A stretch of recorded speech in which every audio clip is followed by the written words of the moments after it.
নিজের দুটি চরণ ঢাকো তবে ধরণী আর ঢাকিতে নাই হবে।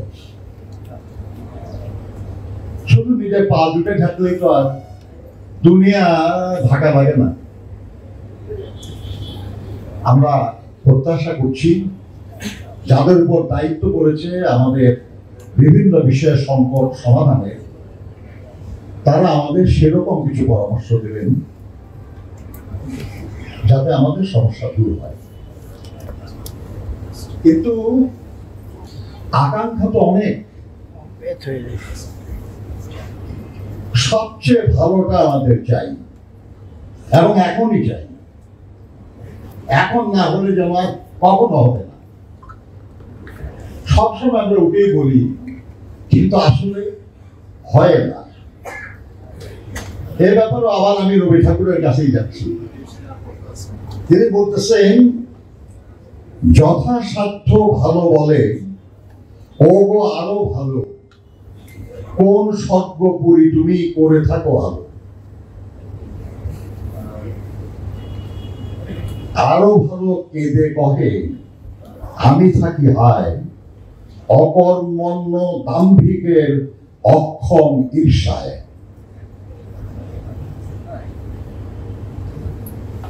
যথাসাধ্য ভালোটাই এই সময়ে সবচেয়ে ভালো। আর তার চেয়েও ভালো, আরো ভালো চাওয়ার ব্যাপারটা বলা হয়েছে, যেটা অকর্মণ্য দাম্ভিকের অক্ষম ঈর্ষার ফল। কাজে আমাদের যথাসাধ্য ভালোটার জন্যই অপেক্ষা করা দরকার। কিন্তু এই কাজটা করার জন্য আমরা যাদেরকে দায়িত্ব দিয়েছি,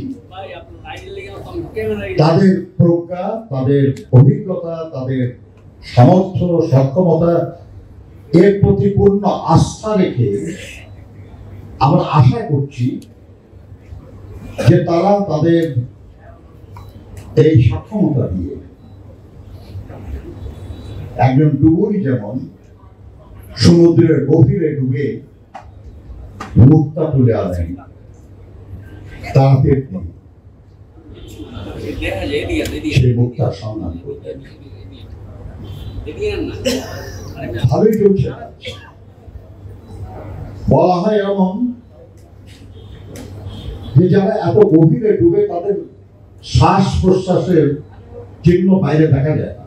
ছোট ছোট মাছটা দেখবেন নিচে কাছাকাছি সাঁতরায়, ওদের শ্বাস প্রশ্বাস ভেসে ওঠে। বলা হয় গভীরে ডুবেছে যেজন জানিবে মুক্তর সন্ধানে, বুদবুদ হয়ে তাহার প্রশ্বাস ওঠে না ওঠানে, ওঠে না।